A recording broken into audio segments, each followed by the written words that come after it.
ìwọ tó fẹ́ wa la ó máa sìn títí, olúwa olórí wa. Ìwọ tó gbà wá nínú ìdánwò ayé, mímọ́ lógo ọlá rẹ̀.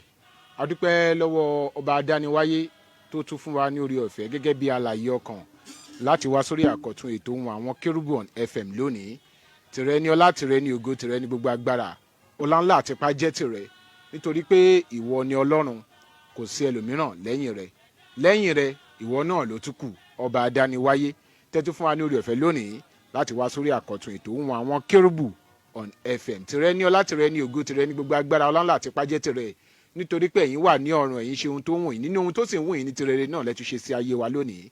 Ta ní lọ́sẹ̀ tó kọjá máa lọ, ẹ sì tún fún wa lórí ọ̀fẹ́ láti wá lónìí. Adúpẹ́ o, adúpẹ́ lọ́wọ́ Ọlọ́run Olódùmarè, adúpẹ́ nítorí pé àánú rẹ̀ wà títí lódodo dájúdájú lórí ayé wa. Bẹ́ẹ̀ náà là ń dúpẹ́ lọ́wọ́ gbogbo ẹ̀yin ikọ̀ àti ìríjú Ọlọ́run alààyè, gbogbo ẹ̀yin tẹ́ ń pè wọlé sórí ètò yìí, gbogbo ẹ̀yin tẹ́ ń gbọ́ wa lọ́sọ̀ọ̀sẹ̀, gbogbo ẹ̀yin tẹ́ ń dá sétò yìí, gbogbo ẹ̀yin tí Ọlọ́run lò tẹ́ ń tọ́ bọ ìṣúra yín ní pé kí ètò yìí kó máa tẹ̀síwájú. Lórúkọ Jésù mo gbàdúrà, àánú Ọlọ́run ọ̀gá ògo, ìbùkún rẹ̀, ọlá rẹ̀, ẹwà rẹ̀ lórúkọ Jésù kò ní fi ayé wa sílẹ̀. Láti bí ọ̀sẹ̀ bíi mẹ́rin, ẹ̀yin náà rí i pé lórí ètò ohùn àwọn Kérúbù, àwọn ọ̀rọ̀ tó ń lọ nínú ìjọ Ọlọ́run là ń gbé yẹ̀wò, àwọn ọ̀rọ̀ tó ń jẹyọ, àwọn ìṣẹ̀lẹ̀ tó ń ṣẹlẹ̀ nínú ìjọ Ọlọ́run. Tá a bá múra kúrò nílé, tá là ń lọ church, I'm going to church on Sunday, mo fẹ́ lọ fún ìṣòro. Kí làwọn nǹkan tó ń ṣẹlẹ̀ níbẹ̀? Àwọn nǹkan kan wà tó ń ṣẹlẹ̀ nínú ìjọ Ọlọ́run tí kò yẹ kó máa rí bẹ́ẹ̀. Àwọn nǹkan yẹn là ń gbé yẹ̀wò. Àwọn ìṣẹ̀lẹ̀ bá mi dá sí, ìṣẹ̀lẹ̀ làmílọ́yẹ̀, ìṣẹ̀lẹ̀ bá mi wò ó, kí ni nǹkan tó ń ṣẹlẹ̀, ọgbọ́n wo mo lè dá sí, kí lọ́nà àbáyọ. Òun làwọn nǹkan tá à ń gbé yẹ̀wò lórí ètò ohùn àwọn Kérúbù on FM. Ẹ wo, a ó tún mú mi wá lórí ètò tòní tí gbogbo àti a ó tún jọ ṣàgbéyẹ̀wò rẹ̀. Àlejò mi ti wà ní ìkàlẹ̀, ṣùgbọ́n kálejò mi tó sọ̀rọ̀, ẹ jẹ́ kọ́kọ́ dókè lọ́hùn náà. Ajínrere Michael Adébọ̀wálé Adéoyè lórúkọ tèmi, ọmọ bàbá ládùúrà ní Kọ̀tún, bàbá ìjọ lórí rédíò. Ohun ẹni tí ń kígbe ní ìjọ ayé, ẹ̀tún ọ̀nà Olúwa ṣe. Ẹ kú àtàárọ̀, ẹ káàbọ̀ sórí ètò tòní.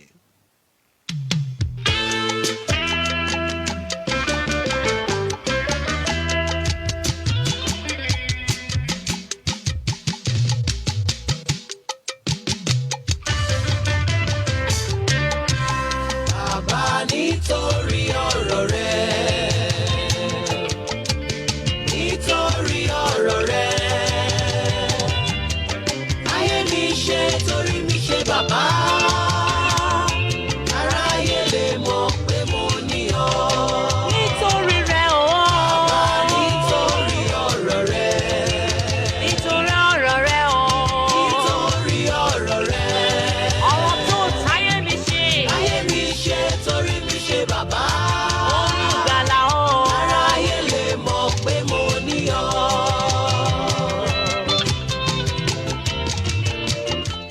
A dúpẹ́ lọ́wọ́ Ọlọ́run Olódùmarè tó fi fún wa lórí ọ̀fẹ́ lónìí. Ètò ohùn àwọn Kérúbù on FM náà ló ń lọ lọ́wọ́lọ́wọ́ lórí ìkànnì Sweet 107.1 FM ní Òkè Tèmídúró nílùú Abẹ́òkúta.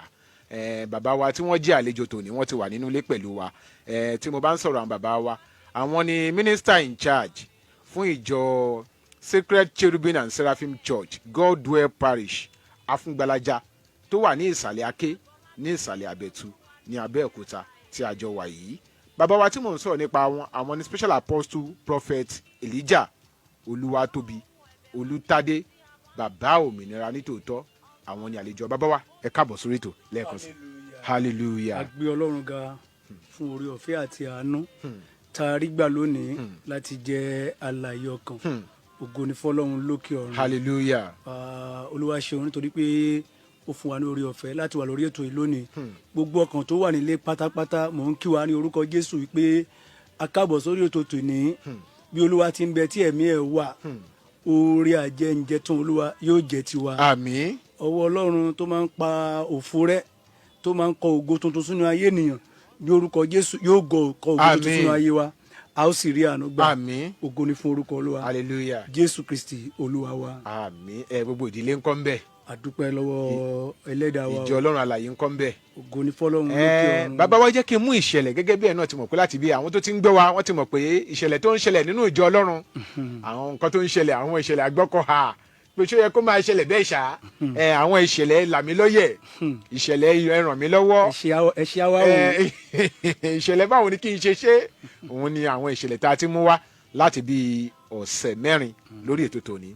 ìṣẹ̀lẹ̀ tòní rèé bàbá wa ẹ jẹ́ ká jọ wò ó nínú ìjọ ọlọ́run kan ìjọ ọlọ́run tí wọ́n a wò ó pé ó ní ètò wọ́n ní àgbékalẹ̀ tiwọn wọ́n ní ìlànà tiwọn tí wọ́n ń tọ̀ tí wọ́n fi yan olórí nínú ìjọ yìí àwọn kan tẹ̀tí wọn ní constitutionally wọ́n wò ó pé sún kí n sún tèmi bá ti jẹ tán ẹni tó next ló kàn tí wọ́n bá ti jẹ tán ẹni tó next ló kàn tí wọ́n bá ti jẹ tán ẹni tó next ló kàn ó dà nígbà tó wá kan alàgbà Joshua kí n sọ pé alàgbà Joshua ìjọ wa ní àwọn ò fẹ́ wọn torí pé wọn ò kàwé àwọn tó kù tó ti wà wájú ti ń jẹ o tí wọ́n ń fi dà lélẹ̀ wọ́n ń jẹ tí wọ́n ń fi dà lélẹ̀ nígbà tó wá kan alàgbà Joshua ìjọ sọ pé rárá àwọn ò fẹ́ wọn nítorí pé wọn ò kàwé àwọn tó dẹ̀ ti jẹ síwájú wọn náà kì í ṣe pé wọ́n kàwé kan náà dandan lọ títí o kì í ṣe pé bí wọ́n ka Cambridge o kì í ṣe pé wọ́n gba PhD kì í ṣe pé wọ́n gba masters o ẹ wá jẹ́ kájọ wò bàbá wa bàbá Mọ́sọ̀rí Mọ́láyé tí wọ́n là ṣe Ajagunmọ́ Kádì àgbọ́ nínú ìtàn wípé wọ́n ka Cambridge bàbá wa Ọ̀ṣọ́fà àgbọ́ wípé wọ́n ní PhD bàbá wa Ayọ̀délé bàbá Lọlá tí a fi tọ̀wọ̀tọ̀wọ̀ dárúkọ àgbọ́ pé wọ́n ní masters ẹ jẹ́ kájọ wò bàbá wa ipa kí ni ìwé ní ṣe tí ènìyàn bá kàwé ṣé kò lẹ́tọ̀ọ́ láti ṣíwájú ìjọ ni àbí ṣé kò lẹ́tọ̀ọ́ láti ní sọ pé òun ní pè. hallelujah ògo ni fọ́lọ́run lókè. hallelujah. mo gbé Ọlọ́run ga nínú ayé wa question yẹn dára ìṣẹ̀lẹ̀ yẹn lágbára o àkọ́kọ́ ni wípé téèyàn bá kàwé ó lè ṣáájú ìjọ ó ní orí ọ̀fẹ́ láti jẹ́ pásítọ̀ ẹ bá gbóhùn yẹn sókè díẹ̀ láti jẹ́ adarí ìjọ ó ní orí ọ̀fẹ́ kò sí nǹkan tó burú ńbẹ̀ ẹ̀mí mọ́ ló ń ṣiṣẹ́ kò ń ṣènìyàn kì í ṣènìyàn.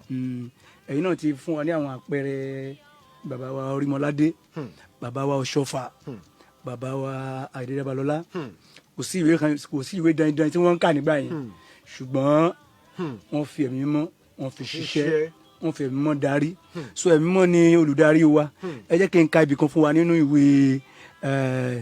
ìwé Kọ́ríńtì ìkejì orí ìkẹta ẹsẹ̀ ìkẹta ẹ já gbọ́ bẹ́ẹ̀ yẹn bí a ti wí fún yín bí a ti fi hàn yín pé ìwé Kristi nìyín tí à ń ṣe iṣẹ́ ìránṣẹ́ fún kì í ṣe èyí tí a fi dá wa kọ́ bí kò ṣe ẹ̀mí Ọlọ́run alààyè kì í ṣe inú tábìlì tàbí òkúta bí kò ṣe nínú tábìlì ọkàn ẹran so ẹ̀mí Ọlọ́run ló ń ṣiṣẹ́ lára àwọn èèyàn rẹ̀ tí wọ́n kàwé o kò ní fi ṣe bóyá wọ́n kàwé àbí wọ́n kàwé ẹ̀mí Ọlọ́run ló fẹ́ ṣiṣẹ́ ẹ̀mí Ọlọ́run ló ń darí ó kàn jẹ́ pé wọ́n kàn gbọ́dọ̀ wà spiritual loaded ni a ti gbọ́ nípa ìtàn náà nígbà ayé Jésù Kristi Apostle Peter àti Apostle John wọ́n fi ìdígò kọ́ ó àwọn méjèèjì wọ́n mọ nǹkan kan tó ń jẹ́ ìwé sound illiterate ni wọ́n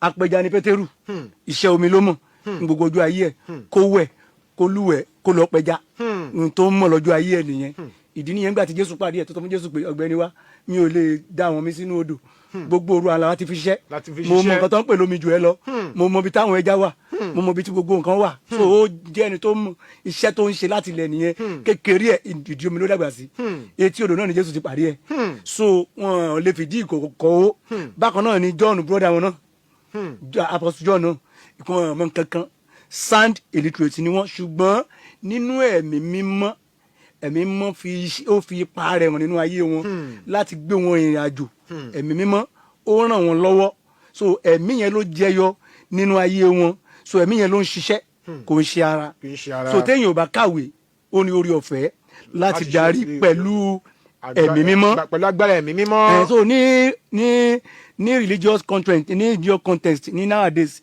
primary qualification fún any leadership kò ń ṣe ìwé is internal and ó dé wà spiritual kò ń ṣe academics so internally wọ́n ti build wọn nínú láti lẹ̀ then spiritually wọ́n tún ti build wọn nínú láti lẹ̀ so ó máa fún wọn lórí ọ̀fẹ́ láti ríran vision tí wọ́n rí so bí èèyàn ò bá kàwé sá tí kò bàbá tèmi kí n fún wa ní ẹ̀sán bàbá tèmi Bàbá tó fún bí èmi Gbalaja. sáyẹ God bless you bàbá fún Gbalaja kò lè fìdí ìgò kan owó ṣùgbọ́n a máa pe bíbélì bí ẹni wípé bí ẹni tó mọ bíbélì bí ẹni tó lọ Bible school ara wọn làwọn tí kọ́kọ́ kọ́ bíbélì ara bàbá mi láti kọ́kọ́ bíbélì wọn a máa pe bíbélì bí ẹni tó kàwé wọn a máa pe ẹsẹ̀ bíbélì ẹ̀wọ̀n tó mọ bíbélì gan wọn a béèrè pé níbo ni bàbá pè yẹn níbo ni wọ́n pè yẹn wọn a máa sáré gbèwé ni so ẹ̀mí mọ́ nìyẹn. ẹ̀mí mọ́ ló ń ṣiṣẹ́ bàbá wa ẹ jẹ́ ká jọ wò ó Yeah. ẹ jẹ́ ká jọ wò ó nínú ìjọ Ọlọ́run lónìí ṣé ohun Olúwa ló yẹ ká máa tẹ̀lé ni àbí tí ìwé ṣé Olúwa wí ló yẹ kó jẹ́ pàtàkì fún ìjọ lónìí ni àbí ìwé kíkà tá bá wo bí ìjọ Ọlọ́run ṣe rí lónìí nítorí pé mò ń lọ Bible school mò ń lọ gbogbo ẹ̀ ó ti jẹ́ kí gbogbo ẹ̀ kó rí bákan èwo ló yẹ kó ṣe pàtàkì gan-an nínú ìjọ Ọlọ́run lónìí. Olúwa wí ni Olúwa wí ni mo fẹ́ ka ẹsẹ̀ kẹfà ìwé tí mo kà lẹ́ẹ̀kan fún wa 2 Corinthians chapter 3 verse 6 ẹgbọ́n tó sọ o ẹni tí ó mú wa tọ́ bí ìránṣẹ́ májẹ̀mú titun kì í ṣe ti ìwé bí kò ṣe ti ẹ̀mí nítorí ìwé a máa pani ṣùgbọ́n ẹ̀mí ní sọ ní di ààyè ìwé a máa ṣe kí ni o ìwé a máa a pani máa pani ṣùgbọ́n ẹ̀mí ní sọ ní di ẹ̀mí ààyè. ní sọ ní di ààyè so ìwé kíkà téèyàn bá ti kàwé jù gbà mí ẹ̀sà àwọn nǹkan tí yóò máa jẹ yóò ní dá àwọn nǹkan tó máa jáde alágbára. yóò àṣejù máa wà mẹ́ẹ̀ àṣejù àwa mẹ́ẹ̀ kódà a sì máa débẹ̀ yẹn ẹ̀sà ẹ̀mí ló ń ṣiṣẹ́ kì í ṣe ìwé ohun Olúwa ló yẹ ká máa tẹ̀lé ní ọwọ́ yìí o ṣùgbọ́n àwa tá wà nú ayé òde òní àtẹ̀lé ohun Olúwa mọ́ ohun ènìyàn là ń tẹ̀lé àti ohun owó ohun ènìyàn tó ń wo àtọ̀hún owó. owó ohun tá à ń tẹ̀lé nìyẹn àtẹ̀lé ohun Ọlọ́run mọ́ ìfúkan tí wọ́n bá sọ pé Olúwa wí pé tó lówó kan bá sọ pé Olúwa wí pé àwọn pásítọ̀ àgbọ̀nà bẹ̀ tí wọ́n bá sọ sọ pé Olúwa wí pé tó lówó bá sọ wípé Olúwa ò wí pé ẹgbówó ẹ̀pa inú yín mọ́ àwọn alàgbà wọn aṣọ́tọ̀pù ni lọ́wọ́ tá a wà yìí ohun tó ń ṣẹlẹ̀ nínú ìjọ gan nìyẹn o so ohun Olúwa wípé yẹn àti kó dànù ohun ẹ̀mí àti kó dànù ohun Olúwa àti kó dànù àti gbèsègbè kan ṣùgbọ́n owó ló ń fọhùn báyìí owó ló ń fọ owó ló ń báyìí. fọhùn owó ló ń fọhùn owó ló ń fọhùn tó dà ó ti kó àwọn pásítọ̀ míì àwọn ìránṣẹ́ Ọlọ́run ti kó wọn sínú ìdè ọ̀pọ̀lọpọ̀ ti wà nínú ìdè owó báyìí bá a ṣe ń sọ àfikọ́ lọ́n tú wa lẹ̀ o àmì àfikọ́ lọ́n tú wa lẹ̀ o àfikọ́ lọ́n tú wa lẹ̀. ẹ jẹ́ proceed. ètò ohun àwọn Kérúbù on FM ló ń lọ lọ́wọ́lọ́wọ́ láti iléeṣẹ́ Sweet 107.1 FM tá a bá ti dé ìpele kejì a ó ṣe ojú òpó sílẹ̀ fún gbogbo àwa tí a bá fẹ́ pè wọ́n láti dá sétò ẹ jẹ́ ká dókè lọ́hùn ká mọ̀ àwọn iṣẹ́ ìpolówó tó wà nílẹ̀ lọ́kànjọ̀kan wá sétí gbọ̀yìn ẹ ṣé púpọ̀ pẹ́ wá pẹ̀lú wa. Horeb 2025 àkókò ìmọ́lẹ̀ dé. Ní àkókò tí òkùnkùn bo ilé ayé, ipá ènìyàn pín. Jésù ọba olùtọ̀mọ́lẹ̀ ní kí o wá bá pàdé. Fún ọ̀nà àbáyọ nínú ìbànújẹ́ ọlọ́jọ́ pípẹ́ tó dojú kọ. Ilé àgbàyanu ìpàgọ́ àdúrà tọ̀sán-tòru ọlọ́jọ́ méje gbáko. Ti orí òkè Horeb ti ọdún 2025. Ìmọ́lẹ̀ òtítọ́. The light of truth. John chapter 1 verse 9 ní àkòrí. Ọjọ́ ìsinmi Sunday November 9. Títí dọjọ́ Sunday November 16 2025. Ní àgbàyanu ìpàgọ́ àdúrà yìí yóò wáyé. Ní Horeb prayer mountain tí ìjọ Afúngbẹ́lájà tó wà ní 7 Coca Close Arárọ̀mí Amúláṣọ Kútọ̀ Abẹ́òkúta Ogun State. Ministry Prophet Tobi Ariyibi. Prophet Ṣògo Ìgbàlájọbí. Prophet Sunday Bangbọ́pá Ọ̀pá Ẹ̀ṣẹ̀. Prophet Neye Ọlákìtàn. Pastor Àbáyọ̀mí Olúga. Prophet Peter Adéníran. Pastor Gbọ́láhàn Olúgbénga. Pastor Ṣògo Ilẹ̀bí. Pẹ̀lú àwọn ìránṣẹ́ Ọlọ́run mìíràn ni Olúwa yóò máa lò fún ìgbédìde gbogbo ènìyàn. Apostle Prophet Elijah àti Prophetess Elizabeth Olùtàdé Afúngbẹ́lájà. Bàbá orí òkè Horeb ní olùgbàlejò. Fún àdúrà 0803-686-9551. Dìde kálọ̀ pàdé Jésù lórí òkè Horeb ti ìjọ Afúngbẹ́lájà. Àfikún ọ̀yà wa o. of Jacob 2025. Ìránṣẹ́ Ọlọ́run alààyè. Prophet Moses Agbábíàká Àjàrà Eléso. Iṣẹ́ ìránṣẹ́ True Vine Global Ministry. Ní Jésù pàṣẹ fún. Wípé lọ́dọọdún ni kí gbogbo ẹni tó fẹ́ ní àtúkọ̀ ìtàn ìrẹ́bí tọ́jọ́ Jacob wọ́n máa kóra jọ gbọ̀. Sínú ìsọjí àmì lótìtì yìí. Àkórí àṣálẹ̀ Jacob 2025. Òun ni Ṣèkínà. Látàgé mẹ́wàá àṣálẹ̀ dilẹ̀ mọ́lọ́jọ́ Thursday November 27. Nígbà tí Jésù máa lo Prophetess Fúnmi Òkìkí. Pastor Festus Babátúndé tí. Prophet Tèmítọ́gbé Àfọ̀njá Fàdákà. àlàáfíà evangelist Raphael Aroja Fẹ́mi Praise ni ó máa léwájú àwọn olórí ẹ̀mí nígbà tí bàbá olùgbàlejò àgbàgbọ́lágbà wòlíì ilé prophet Moses Agbábíàká Àjàrà Eléṣùà máa sọ̀rọ̀ àṣẹ Simuran hall ní gbogbo àgbáyé ó ti pàdé ìyẹn ní nọ́mbà 10 Alhaji Ashimiyu Ajiboye street Jaffa bus stop ọ̀fọ̀pẹ́ ìlú Àgbàdo station Ogun State dájú ẹ gbàdúrà fún mi sà 0706-940-4286 àwọn amúnisìn lára rẹ̀ máa gbiná nínú àdúrà.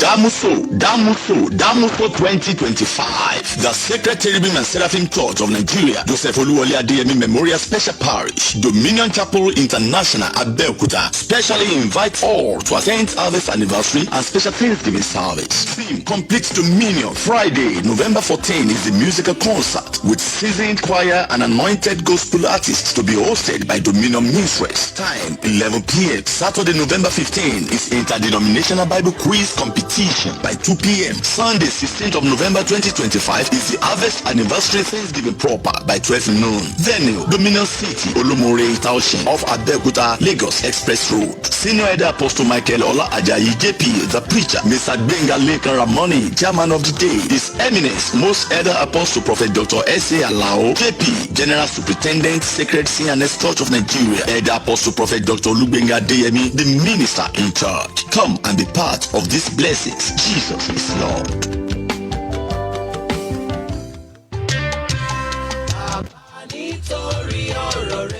ẹ káàbọ̀ padà sórí ètò ohun àwọn kérúbù on FM láti iléeṣẹ́ Sweet 107.1 FM ní òkè tèmídìrí nílùú Abẹ́òkúta. Bàbá wa tí wọ́n jẹ́ àlejò pàtàkì nínú ilé lónìí, àwọn ni minister in charge agbomímọ́ Ọlọ́run alààyè Sacred Cherubim and Seraphim Church Godwell Parish Afúngbàlájà tó wà ní ìsàlẹ̀ Aké ní ìsàlẹ̀ Abẹ́tú ní Abẹ́òkúta. Bàbá wa Special Apostle Prophet Elijah Olúwatóbi Olútádé, bàbá òmìnira nítòótọ́. Àwọn ni Ọlọ́run lò láti ṣí wa níyè lórí kókó ọ̀rọ̀ tí à ń gbé yẹ̀wò lónìí, ọ̀rọ̀ tó ń lọ nínú ìjọ kan wà.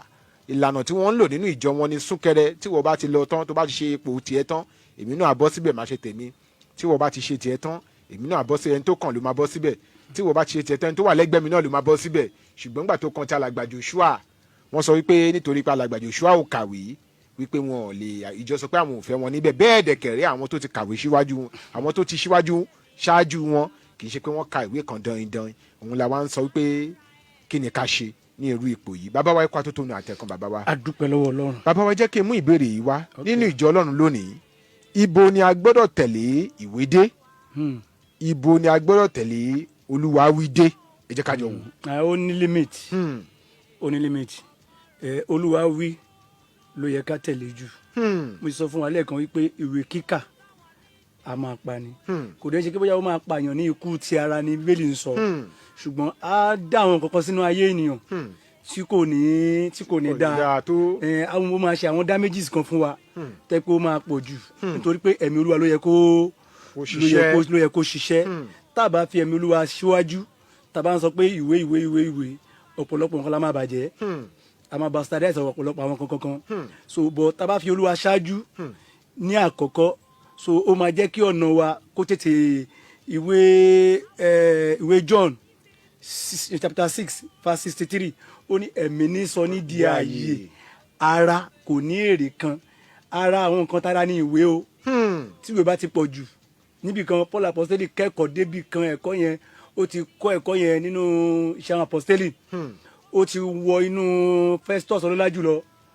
Máa yẹn ò ní choice o. Ó ń láti pariwo ní pé Paulu orí ẹ ti bàjẹ́, ẹ̀kọ́ àkọ́jù ti bà ẹ́ lórí jẹ́. Ó ní o ti ẹ̀fẹ́ rẹ̀ sọ mí di Kristẹni. Nígbà tí máa yẹn ti di pé ibi tó ń gbé òun lọ ti kọjá. Ó ti kọjá. Ó rí pé ẹ̀kọ́ tí Paul kọ́ yẹn, ó rí pé ẹ̀kọ́ yẹn ti lágbára jù. So ọ̀pọ̀lọpọ̀ àwọn ẹ̀kọ́ tá a bá kọ́ tó bá ti pọ̀ jù wá lọ, ó máa affect wa. So Ọlọ́run á ràn wá lọ́wọ́. Àmín. Fún àwọn tá a bá fẹ́ pè wọlé, ẹ láǹfààní láti pè sórí nọ́mbà yìí 0707-316-0403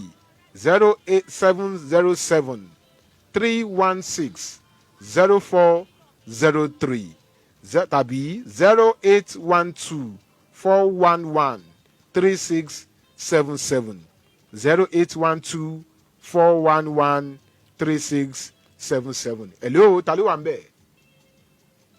Kódà ẹ jẹ́ ká tẹ̀síwájú bàbá wa àwọn àkóbá àti ìgbésókè wo gan ni ìwé kíkà tí í ṣe fún ìjọ Ọlọ́run lónìí ẹ jẹ́ ká wò. àkóbá abẹ ló pọ̀ jù kò sí ìgbésókè kankan tó fẹ́ ṣe fún ìjọ ó máa ń sọ àwọn ọmọdé alátakò iṣẹ́ ìránṣẹ́. ó máa ń sọ èèyàn di alátakò iṣẹ́ ìránṣẹ́. tí yóò bá ti pọ̀ jù àwọn ọmọ téèyàn gbẹ́kẹ̀lé nínú iṣẹ́ ìránṣẹ́ wọ́n á di aláríyànjiyàn wọ́n á bá yín fa ọ̀rọ̀ anything spiritual báyìí wọ́n á bastardize ẹ̀mọ́ yín lọ́wọ́ ni nítorí ìwé tí wọ́n ti kà yẹn ó ti pọ̀ jù wọ́n máa damage the unity àti vision tíjọ ní wọ́n á damage ẹ̀ dànù damages ẹ̀ ló pọ̀ jù sà kò fi bẹ́ẹ̀ sí advantage kan nínú ẹ̀ pé kéèyàn ẹgbọ́n tí mo sọ lẹ́ẹ̀kan ni pé ìwé kíkà máa pani tí bẹ́ẹ̀lì wí yẹn kò ṣe bóyá ó máa rẹ́ wọn lọ́rùn àbó máa dún wọn lọ́rùn pé ó máa damages nǹkan sínú life wọn ó máa ba life èèyàn jẹ́ àwọn kan bíi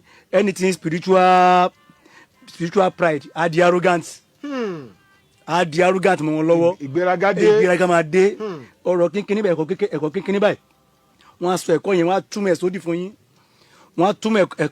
fún yín nǹkan yẹn á bàjẹ́ mọ́ yín lọ́wọ́ so simple faith báyìí tó yẹ kọ́ ní báyìí wọ́n á bàjẹ́ so àwọn damages yẹn pọ̀ ju ó pọ̀ jù then intellectual obedience wọn kò ní sí mọ́ wọn ò lè gbọ́ràn mọ́ ìgbọ́ràn nínú ẹ̀kọ́ wọn ò lè gbọ́ràn mọ́ wọn máa sọ fún mi pé àmọ̀jù yín lọ sà àmọ̀jù yín lọ sà dáàdi ẹ̀ dákẹ́ láyé tí yín nìyẹn a ti mọ̀ jù yín lọ àwa ti lọ kẹ́kọ̀ọ́ wa. a ti lọ kẹ́kọ̀ọ́ a ti lọ bible school. kò ṣe pé bóyá ìwé náà lè ṣiṣẹ́ nínú ìjọ aṣáà ní àwọn èèyàn kan nínú ìjọ tíjọba ti fẹ̀jú tó jẹ́ bí international churches bí irú àwọn Roman Catholics yẹn sìn wọ́n bá fẹ́ yan olórí wọn olórí wọn gbọ́dọ̀ kàwé ó ní àwọn ìlànà tí wọ́n ń tẹ̀lé irú CNS sìn supreme head la máa ń lò ní education olórí wa gbọ́dọ̀ kàwé nítorí pé ẹ mọ̀ pé international global nìyẹn then irú àwọn Lutheran clergy wọ́n gbọ́dọ̀ kàwé irú àwọn Anglican Episcopal wọ́n gbọ́dọ̀ kàwé kẹrin níwọ̀nba bẹ́ẹ̀ kò ń ṣe kí bóyá kíwé yẹn ti wá di nǹkan tó jẹ́ pé kó ti wá di nǹkan míì ìfúnkan máa ń dá ìsàn sára ẹ bá dọ̀rọ̀ mi tó yàwé lójijì ìwé àkàjù ni. ètò àwọn Kérúbù on FM ló ń lọ lọ́wọ́lọ́wọ́ o 0707-316-0403 0707-316-0403 tàbí 0812-411-3677 0812-411-3677 ní nọ́mbà tẹ́ ní àǹfààní láti pè sí kí ni ojú ìwòye tí yín náà nípa ọ̀rọ̀ tí à ń gbéyẹ̀wò lọ́wọ́lọ́wọ́ lórí ojú ìwé kíkà nínú ìjọ Ọlọ́run lónìí pé ó ti kan talàgbà Joshua báyìí láti di olórí ìjọ wọn nítorí pé wọn ò kàwé wọn ò lè débẹ̀ ṣé ìwé kíkà ló yẹ ká gbójúlé láti gbé aṣíwájú sípò ní àbí Olúwa wí ibo láyé Olúwa kí lójú ìwòye tí náà lórí kókó ọ̀rọ̀ yẹn wọn là ń gbé yẹ̀wò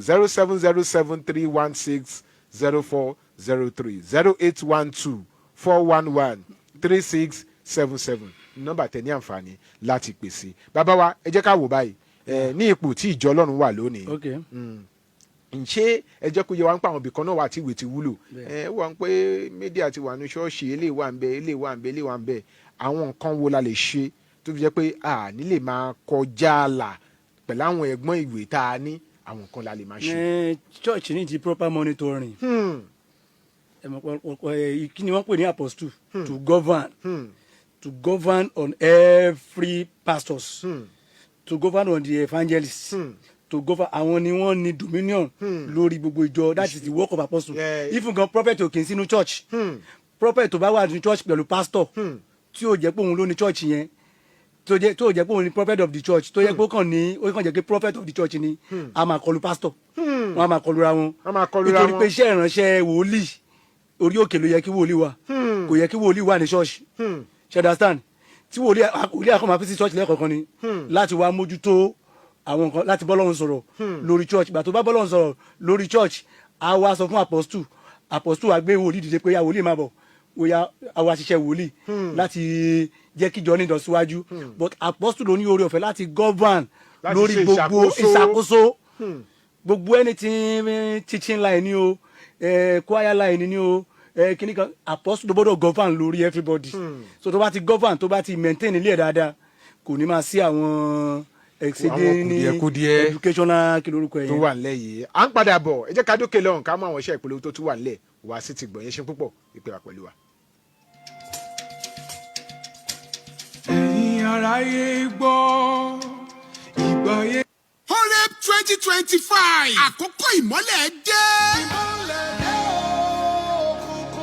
Ní àkókò tí òkùnkùn bo ilé ayé, ipá ènìyàn pín. Jésù ọba olùtọ̀mọ́lẹ̀ ní kí o wá bá pàdé. Fọ́ọ̀nù àbáyọ nínú ìbànújẹ́ ọlọ́jọ́ pípẹ́ tó dojú kọ. Orí àgbẹ̀yánu ìpàgọ́ àdúrà tọ̀sán-tòru ọlọ́jọ́ méje gbáko. Ti orí òkè Horeb ti ọdún 2025. Ìmọ́lẹ̀ òtítọ́. The light of truth. John chapter 1 verse 9 ní àkòrí. Ọjọ́ ìsinmi Sunday November 9. Títí jọjọ́ Sunday November 16 2025. Ní àgbẹ̀yánu ìpàgọ́ àdúrà yìí yóò wáyé o. Ní Horeb prayer mountain tí ìjọ Fúngbẹ́lájà tó wà ní 7 Coca close Arárọ̀mí Amúláṣọ Kútọ̀ Abẹ́òkúta Ogun State. Ministry Prophet Tobi Ariyibi. Prophet Ṣògo Ìgbàlájọbí. Prophet Sunday Bangbọ́pá Ọ̀pá Ẹ̀ṣẹ̀. Prophet Neye Ọlákìtàn. Pastor Àbáyọ̀mí Olúga. Prophet Peter Adéníran. Pastor Gbọ́láhàn Olúgbénga. Pastor Ṣògo Ilẹ̀bíyì. Pẹ̀lú àwọn ìránṣẹ́ Ọlọ́run mìíràn ni Olúwa yóò máa lò fún ìgbédìde gbogbo ènìyàn. Apostle Prophet Elijah àti Prophetess Elizabeth Olùtàdé Afúngbàlájà. Bàbá orí òkè Horeb ní olùgbàlejò. Fún àdúrà 0803-686-9551. Dìde kálọ̀ pàdé Jésù lórí òkè Horeb ti ìjọ Afúngbàlájà. Àfikún ọ̀yà wá o.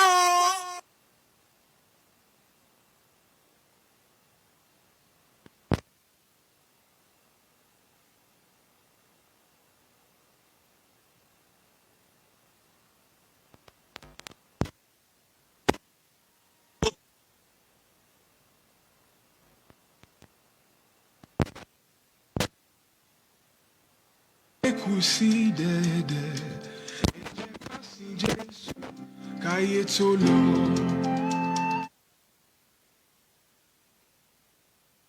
Ilé ayọ̀ sí òkè ká má ṣe kábàámọ̀ nígbẹ̀yìn o. Olùṣe wáyé jọ̀wọ́ wá ṣe wáyé fọ́rùn. Ọlọ́run máa gbàgbé mi o. Night of Jacob 2025. Ìránṣẹ́ Ọlọ́run alààyè. Prophet Moses Agbábíà Kájàrá Eléso. Tíṣẹ́ ìránṣẹ́ True Vine Global Ministry. Ní Jésù pàṣẹ fún. Wípé lọ́dọọdún ni kí gbogbo ẹni tó fẹ́ ní àtúnkọ ìtàn ẹ̀rọ bíi tọ́jọ́ Jacob owó máa kórajọ pọ̀. Sínú ìsọjí àmì ìlú títì yìí. Àkórí àṣálẹ̀ Jacob 2025. Òun ni Ṣèkínà. Látàgùn mẹ́wàá àṣálẹ̀ dilẹ̀ mọ́lọ́jọ́ Thursday November 27. Nígbà tí Jésù máa lo Prophetess Fúnmi Òkìkí. Pastor Festus Babátúndé tí. Prophet Tèmítọ́gbé Àfọ̀njá Fàdákà. Evangelist Raphael Àròjà. Fẹ́mi Praise ni ó máa léwájú àwọn olórí àmì. Nígbà tí bàbá olùgbàlejò àgbàgbàlagbà wòlíì. Ìyẹn Prophet Moses Agbábíà Kájàrá Eléso máa sọ̀rọ̀ àṣẹ. Simorano ọ̀rìn ní gbogbo àgbáyé ó ti pàdé. Ìyẹn ní nọ́mbà 10. Alhaji Ashimiyu Ajiboye Street. Jaffa bus stop. Off Ọ̀pẹ ìlú Àgbàdo Station Ogun State. Dádì ẹ gbàdúrà fún mi sà. 0706-940-4286. Àwọ̀ amúnisìn lára rẹ̀ máa gbiná nínú àdúrà. Damuso 2025. The Sacred Cherubim and Seraphim Church of Nigeria, Joseph Oluwole Adeyemi Memorial Special Parish, Dominion Chapel International, Abeokuta, specially invites all to attend Harvest Anniversary and Special Thanksgiving Service. Theme: Complete Dominion. Friday, November 14 is the musical concert with seasoned choir and anointed gospel artists to be hosted by Dominion Ministries. Time: 11 p.m. Saturday, November 15 is Interdenominational Bible Quiz Competition by 2 p.m. Sunday, 16th of November 2025 is the Harvest Anniversary Thanksgiving proper by 12 noon. Venue: Dominion City, Olumore Township off Abeokuta, Lagos Express Road. Senior Elder Apostle Michael Ola Ajayi JP, the preacher. Mr. Gbenga Lekan Ramoni, Chairman of the day. His Eminence, Most Elder Apostle Prophet Dr. S.A. Alao JP, General Superintendent, Sacred C&S Church of Nigeria. Elder Apostle Prophet Dr. Lugbenga Adeyemi, the minister in charge. Come and be part of these blessings. Jesus is Lord. Ṣé wáyé jọ̀wọ́ wá ṣe wáyé fọ́rùn ká lè gbọ́ ohùn ìpè. ẹ káàbọ̀ padà sórí ètò ohun àwọn kérúbù on FM láti lè ṣe sweet 107.1 FM ní òkè tèmídúró nílùú Abẹ́òkúta. Bàbá wa nínú Olúwa minister in charge Sacred C&S Church Godwell Parish Afúngbàlájà tí ilé ìjọsìn wọn wà ní ìsàlẹ̀ Aké ní ìsàlẹ̀ Àbẹ̀tú ní Abẹ́òkúta. Àwọn náà sì ní àlejò wa lórí ètò tòní Special Apostle Prophet Elijah Olúwatóbi Olùtàdé, bàbá òmìnira nítòótọ́. Àwọn náà ni Ọlọ́run lò láti ṣí wa létí ọ̀rọ̀ lórí ọ̀rọ̀ ìwé kíkà nínú ìjọ ọlọ́run. Ṣé té ńgbà tí oyè kan èèyàn kan láti di olórí ìjọ táwa sọ wípé nítorí pé kò kàwé ìjọ sọ pé àwọn ò fẹ́, àwọn tó dẹ̀ ti jẹ́ síwájú ẹ̀ kì í ṣe pé wọ́n kàwé kan náà dánidányin. Kí ni ojú ìwòye tiwa lórí ọ̀rọ̀ yìí? Àwa tí a bá fẹ́ dá sí 0707 316 0403 0707 316 0403 0 tàbí 0812 411 3677 0812 411 3677 ní nọ́mbà tẹ̀ ní àǹfààní láti pèsè. Bàbá wa ẹ kó atótónu ẹ̀tẹ̀ kan. àlàáfíà fún wa. Bàbá wa kí ni ọ̀rọ̀ àmọ̀ràn yín fún ìjọ ọlọ́run lórí kókó ọ̀rọ̀ yìí, ọ̀rọ̀ ìwé kíkà yìí? Kí ni àmọ̀ràn tẹ́ ẹ ní fún bàbá yìí ni pé oyè kàn mí o, wọ́n wá ní táwọn kan dẹ̀ ti jẹ́ síwájú mi tí ìṣepọ́n kàwé kan wá ní èmi ò lè débẹ̀ nítorí pé mi ò kàwé. Kí ni ọ̀rọ̀ àmọ̀ràn tẹ́ ẹ ní fún bàbá yìí gẹ́gẹ́ bí ìránṣẹ́ ọlọ́run? kí bàbá ṣe sùúrù kàn lọ gbé sùúrù wọ̀. wọ́n rántí pé ìránṣẹ́ ọlọ́run ò gbọ́dọ̀ jà bí kò ṣe kó jẹ́ ẹni pẹ̀lẹ́ sí gbogbo ènìyàn. kàn má jẹ́ kíjà wáyé, kàn wá kọ̀rọ̀ yẹn lọ bá ọlọ́run. ọlọ́run wo gbẹ́jọ́ mi rò, tọ́lọ́run bá fẹ́ wọn níbẹ̀ wọ́n tẹ̀síwájú, tọ́lọ́run bá dẹ̀ tún fẹ́ wọn níbẹ̀ náà gbogbo nǹkan ọwọ́ ọlọ́run ló wà. ọwọ́ ọlọ́run ló wà. So kàn fi sùúrù sí i. Àmọ̀ràn tí mo ní bàbá nìyẹn, kàn jẹ́ kí sùúrù kí sùúrù wọn kó tún kí àwọn ìjọ náà kàn lọ ronú o. àwọn ìjọ náà kàn lọ ronú o. kàn rántí pé lágbájá ti ṣe, tàmẹ̀dò náà ti ṣe. So kíjọ lọ ronú, kàn gbé nǹkan tó bá yẹ kí wọ́n gbé fún ẹni tó bá yẹ ní àkókò kó gbé fún kó má bàa fa ogun àwọn èèyàn mímọ́. ṣógun àwọn ènìyàn mímọ́ wà ní. dáàdi ó le jù. ẹ ṣe káwò ogun àwọn èèyàn mímọ́. ogun etí là lọ. ogun àwọn èèyàn mímọ́. àwọn èèyàn mímọ́. àwọn tá a jọ wà nínú ìjọ. ogun yẹn ló le jù o. kò sógun nú ayé. gbogbo ogun nú ayé Jésù ti ṣe. ogun nú ayé Jésù ti ṣe. Jésù ní gbogbo tinú ìjọ wa ń kọ́ ogun àwọn èèyàn mímọ́ kọ́. tinú ìjọ ló yẹn ló wá burú jù. nítorí pé kò ní tètè farahàn. ogun àwọn èèyàn mọ́ kì í tètè farahàn. ẹ mọ̀ pé mò ń rí pé èèyàn mímọ́ ni ẹ̀dẹ̀ rí mi náà pé ṣùgbọ́n nínú wa lọ́hùn ó burú jáì. ohun tá a fi ń bára wa jà lágbára. ó lágbára tán pè lógun yẹn mọ́ nìyẹn. inú la fi ń jà ni. ṣùgbọ́n lójú àfẹ̀yìn síra wa. kódà gan atúndínlẹ́dẹ́rẹ́ amú ṣọ́ọ̀ṣì kájọ gbàdúrà. bọ̀ síbẹ̀ inside indoor ogun bẹ. ogun bẹ nínú lọ́hùn ogun bẹ. kọ́lọ́run àlàyé kó túbọ̀ ràn wá lọ́wọ́. 0707 316 0403 0707 316 0403 0812 411 3677 0812 411 3677 ní nọ́mbà tẹ̀ ní àǹfààní láti pèsè. ǹjẹ́ ní kẹ́ni wà ń bẹ̀ ló? ó dà jẹ́ ká tún dókè lọ́hùn, jẹ́ ká dókè lọ́hùn.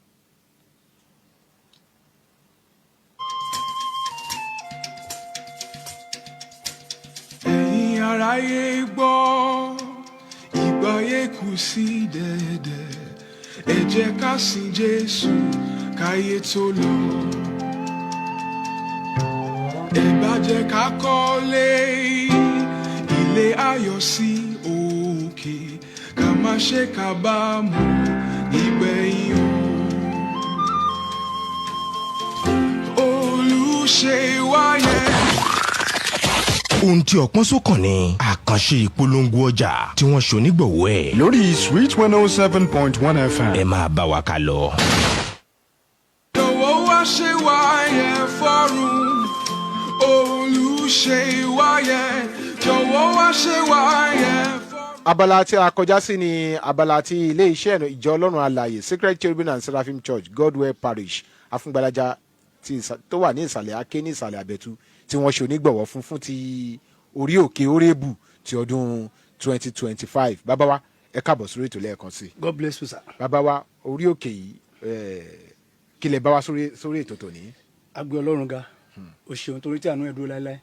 orí òkè Orébù fún ọdún 2025 ó máa tún wáyé ní ọ̀sẹ̀ tá máa mú yìí ní ọjọ́ Sunday on the 9 tó máa fi di on the 16 November ní ìlú Amọ́láṣọ ní Abẹ́òkúta lágbára Ọlọ́run ní Kútọ̀. níṣẹ́ tí ẹ mú wá orí òkè iṣẹ́ ọlọ́dọọdún ni àbólóṣòṣù ni àbólọ́sọ̀ọ̀sẹ̀ ni àjọ̀dún orí òkè yìí. annually la máa ń ṣe convention yẹn ṣùgbọ́n orí òkè wà fún anybody láti wá at any time so but annually ni convention ilé tí a fi bá Ọlọ́run dá májẹ̀mú ní ọdọọdún so àwọn bàbá ló máa ń ṣe ní ọdọọdún so Ọlọ́run dẹ̀ tí ọwọ́ wa náà gbé dìde ní àkọ́tún so a gbé Ọlọ́run ga fún láti jẹ́ kí orí òkè náà kí ni àkòrí àjọ̀dún orí òkè tọdún yìí. ìmọ́lẹ̀ òtítọ́ ni fún gbogbo àgbáyé tí a mú àkòrí rẹ̀ láti inú ìwé Jòhánù orí kìíní ẹsẹ̀ ìkẹsàn-án tó kà bá wí pé ìmọ́lẹ̀ òtítọ́ kan ń bẹ tí ń tan ìmọ́lẹ̀ fún olúkúlùkù ènìyàn tí ó wà nínú ayé gbogbo ẹgbẹ́ wà nínú ayé onídìí ìmọ́lẹ̀ máa bọ̀ lórí òkè Orébù ní Amọ́láṣọ. báwo la ṣe máa dórí òkè báwo làwọn èèyàn ṣe máa débẹ̀. láti ibikíbi tá a bá ti ń bọ̀ ìbàjẹ́ láti ọ̀nà Èkó la ti ń bọ̀ láti ọ̀nà Ṣàngó àbí láti ọ̀nà Ìbàdàn wá sí Abẹ́òkúta ẹ bá ti dé Abẹ́òkúta anywhere ẹ sọ pé ń lọ sí Amọ́láṣọ Amọ́láṣọ wọn á gbé ní orí òkè téńté ní Amọ́láṣọ níwájú mosque kékeré mosque yẹn ò ní orúkọ ṣùgbọ́n abẹ́ upstairs báyìí ló wà tí ẹ bá ti ń bọ́lẹ̀ níwájú mosque yẹn ẹ béèrè wípé orí òkè Orébù lẹ́ ń lọ orí òkè Àfúngbàlájà ẹ̀yìn mosque yẹn ni orí òkè yẹn wà a lè gba kóòtù sábọ̀ wọlé a lè gba ìyànà Líbátì wọlé nísàlẹ̀ gbẹ̀yìn ọ̀nà méjèèjì ló já sí orí òkè Orébù. àwọn ìránṣẹ́ Ọlọ́run ni ká máa fojú sọ́nà fún lájọ̀dún orí òkè. lágbára Ọlọ́run bàbá wa rí ibi ọmọ àwa ń bẹ Káyọ̀dé Fọlọ́runṣọ́ bàbá wa Ọ̀páàṣẹ bàbá wa Ṣeun Adéníran àwọn ìránṣẹ́ Ọlọ́run pọ̀ tí mi lè darúkọ wọn tán tó máa wà ní ìkàlẹ̀ wọ́n máa wà ní ìkàlẹ̀ láti ṣiṣẹ́ ìránṣẹ́ lábẹ́ ìṣàkóso ẹ̀mí mímọ́ ẹ̀mí mímọ́ máa ràn wọ́n lọ́wọ́ fún orí òkè tọdún yìí.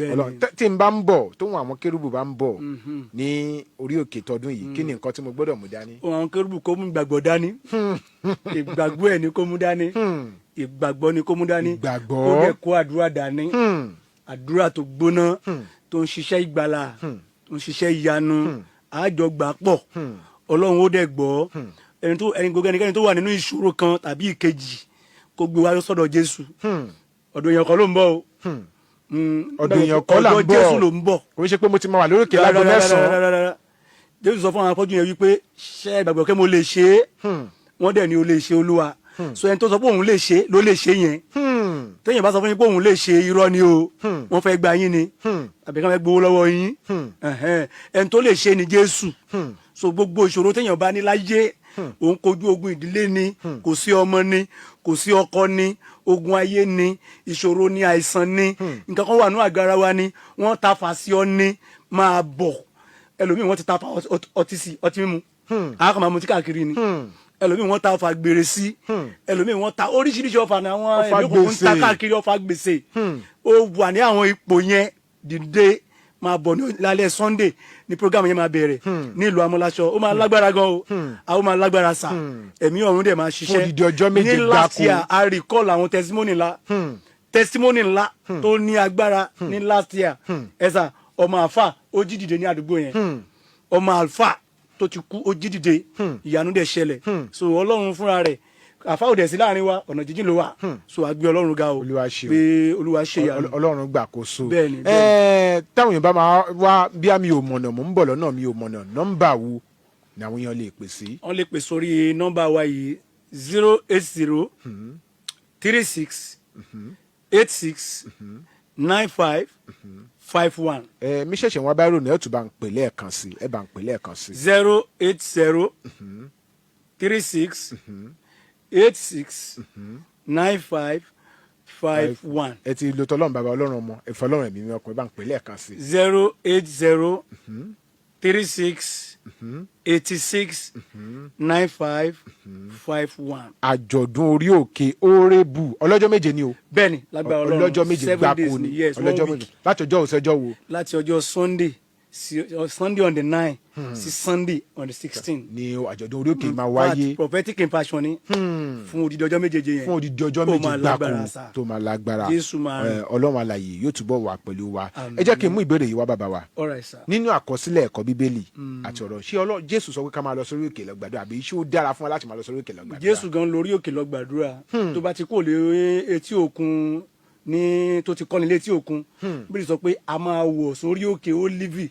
láti lọ gbàdúrà fún iṣẹ́ ìránṣẹ́ ọjọ́ kejì so ẹ alára ẹ̀kọ́ tí Jésù kọ́ wa ni ipe ká máa gbàdúrà so àwòkọ́ṣe tí Jésù ṣe làwa náà kọ́ ṣe láti ara láti máa lọ gẹ́gẹ́ sórí bí òkè. Kristẹni láti máa lọ sórí òkè. ọlọ́run alààyè yóò túbọ̀ ràn wá lọ́wọ́ Àmín. ọlọ́run alààyè yóò ràn wá lọ́wọ́ ètò ohun àwọn Kérúbù FM náà la ṣe wà bàbá wa kẹ́ tó máa lọ ẹ gbàdúrà fún ọlọ́tò àti gba àwọn èèyàn tó ń gbọ́ yín. Ọlọ́run àwọn ọlọ́run àti olúwa àwọn olúwa Jésù Kristi ọmọ Ọlọ́run ògo ni fún orúkọ rẹ o hallelujah gba ọpẹ́ wa àmín gba ìyìn wa àmín tá a bá rí ẹ̀ṣẹ̀ olúwa ẹ dáríjì o àmín gbogbo ọkàn tó fi etí gbọ́ ohùn yìí níbikíbi tẹ́ ẹ wà ìyanu lẹ́sẹ̀kẹsẹ̀ ó yá ẹ gbà á àmín ìwé Àìsáyà 8:18 wípé ó fi ayé wa fún iṣẹ́ àmì àti iṣẹ́ ìyanu lórúkọ Jésù iṣẹ́ àmì àti iṣẹ́ ìyanu tó rí rí iṣẹ́ àmì àti iṣẹ́ ìyanu tí kò ṣẹlẹ̀ rí nínú ayé ènìyàn lórúkọ Jésù ya ẹ gbà lọ́sàn-án òní Àmín. ọwọ́ Ọlọ́run tó máa ń kó ògo tuntun sínú ayé ènìyàn tó máa ń pa òfo rẹ́ lórúkọ Jésù ya kó tún ògo rẹ̀ kọ àmín kó yí ìtàn rẹ̀ padà Àmín. ìyanu lẹ́sẹ̀kẹsẹ̀ ó yá ẹ gbà á àmín kẹrí àánú gbà Àmín. ìyanu bí ojú àlá ó yá ẹ bẹ̀rẹ̀ sí gbà látọ̀ Àmín. lọ yóò dára fún Àmín. ètò yóò máa tẹ̀síwájú Àmín. àórí àánú gbà Àmín. ògo ni fún orúkọ Olúwa Hallelujah. Sweet FM ò ní bàjẹ́ o àmín Jésù Olúwa wa. àmín àmín àmín lórúkọ Jésù adúpẹ́ púpọ̀ lọ bàbá wa nínú Olúwa special apostle prophet Elijah Olúwatóbi Olútádé bàbá òmìnira nítòótọ́ wípé a pè wá sórí ètò yìí ẹ sì wá a lérò pé tàbá tún pè nígbà mìíràn ó tún darapọ̀ mọ́ wa. agbára Olúwa. bàbá wa pastor Paul Covenant Ayọ̀túndé wọn jọ wá sórí ètò tòní ni Ọlátúnjí Yáṣẹ́wù òun ló ń gbé sókè tó ń gbé sílẹ̀ ọlọ́wọ́ bọ́tì mi lọ́hùn fẹ́yìn tó bá lóhun kan tàbí òmíràn láti bẹ́ẹ̀ mi atọ́kùn ètò ohun àwọn Kérúbù sọ ẹ ní àǹfààní láti pè mí sórí nọ́mbà yìí 081-655-37283 081-655-37283 ètò ohun àwọn Kérúbù a ó tún fayọ̀ pàdé lọ́sẹ̀ tó ń bọ̀ wàhálà àti ìdààmú àìní ohun tá ò rò ní búburú kò ní bá gbogbo rere tá à ń rò nínú ayé wa jẹ́ lórúkọ ti Jésù Kristi a ó fayọ̀ pàdé lọ́sẹ̀ tó ń bọ̀ láṣẹ Ọlọ́run ọ̀gá ògo shalom shalom. ẹ̀yin tèmi tó bá ti ń